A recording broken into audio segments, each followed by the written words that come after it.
I got kicked out of the club. Yep, from this exact project.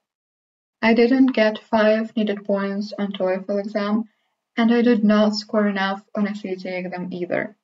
I was failing at school for the first time in my life. My projects got cancelled, homework piled up, and 5 books a month I used to read were cut down to just 5 pages. The perfect student, me, was gone. She disappeared like she never, ever existed. The validation of perfect grades, astonishing research works, carefully curated projects simply vanished day by day. The never-ending cycle of anxiety just made me even less capable of achieving my goals. My hands squeezed into painful fists, with nails angrily hurting palms, punishing myself for not being perfect. The voice inside my head screamed how awful of a person I am, and self-hatred resumed into self-harm. The whole world seemed to shatter into pieces, leaving bloody cuts. And the club became just another symbol of me failing and being unlovable. Am I enough? Am I doing everything and beyond? Am I reaching my full capacity? Are my grades perfect?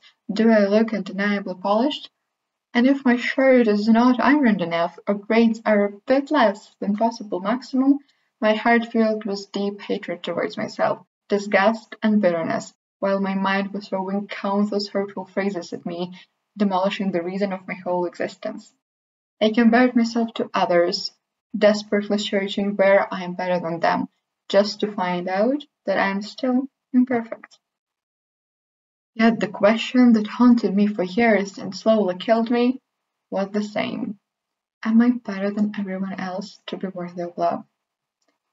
Since I can remember, I've always based my worth on something external.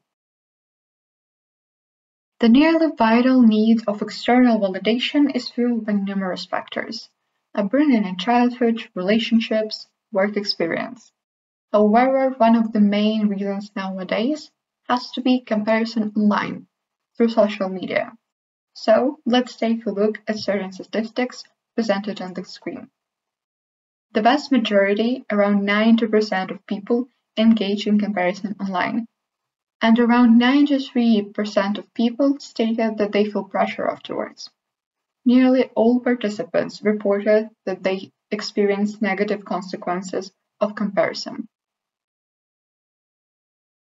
Did you ever feel the overwhelming sense of dread that lights up your brain with bright red color when the identity that makes you lovable in your opinion seems to be in jeopardy?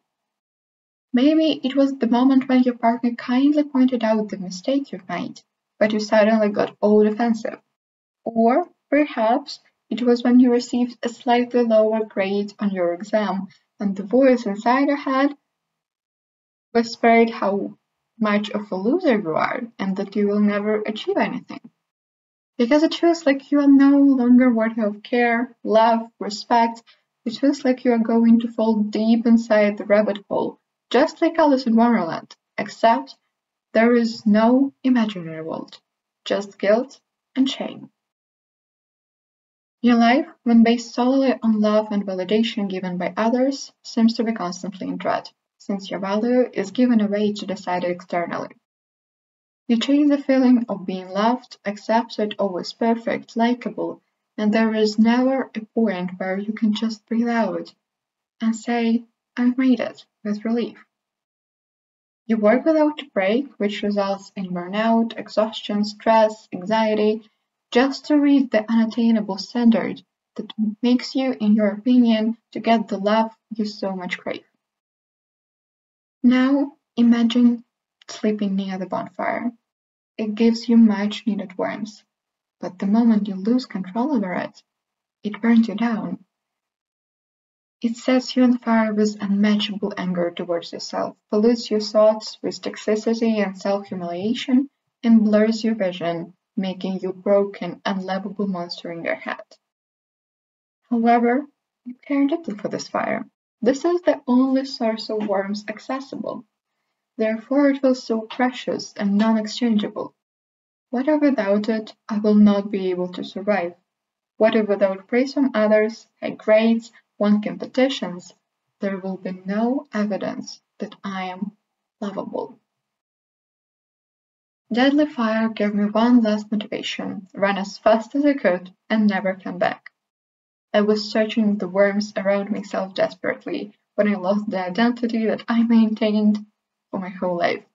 There was nothing, no grades, no won competitions, no goals, nothing. Just me, tiny, vulnerable, burned little me. And I realized maybe the most secure life I can get, the most precious worms that is accessible, is ready to flame a match inside my own heart. The challenge was only about how to link my value back to myself daily. So here are a few simple steps that you can use that took me 4 months to discover. Become the validation you need. The worms inside you is enough to make you feel loved and validated. And instead of waiting for it to come from external sources, you can take the responsibility and become a creator of your own life, calm, stable, and loving one. Try saying something like, I am proud of myself no matter what. There is no need for me to do something to be loved. I'm already lovable. I'm good enough and I'm proud of myself for trying, even if I'm not perfect. Compliment yourself daily.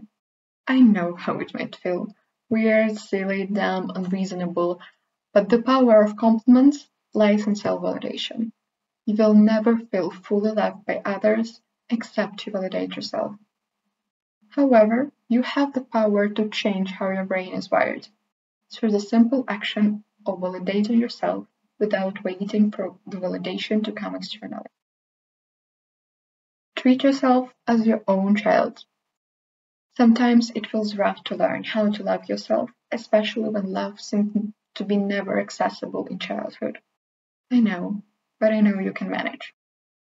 Be gentle to yourself as you see the most precious baby. Be patient with your failures and celebrate the wins greatly. Be kind and don't say hurtful phrases. Motivate this child with love, not threats. Hug this tiny cute kid a lot. Tell them to go to sleep early. Say sorry and take accountability for your actions. Accept apology and just let go. Teach the kids to learn how to be happy.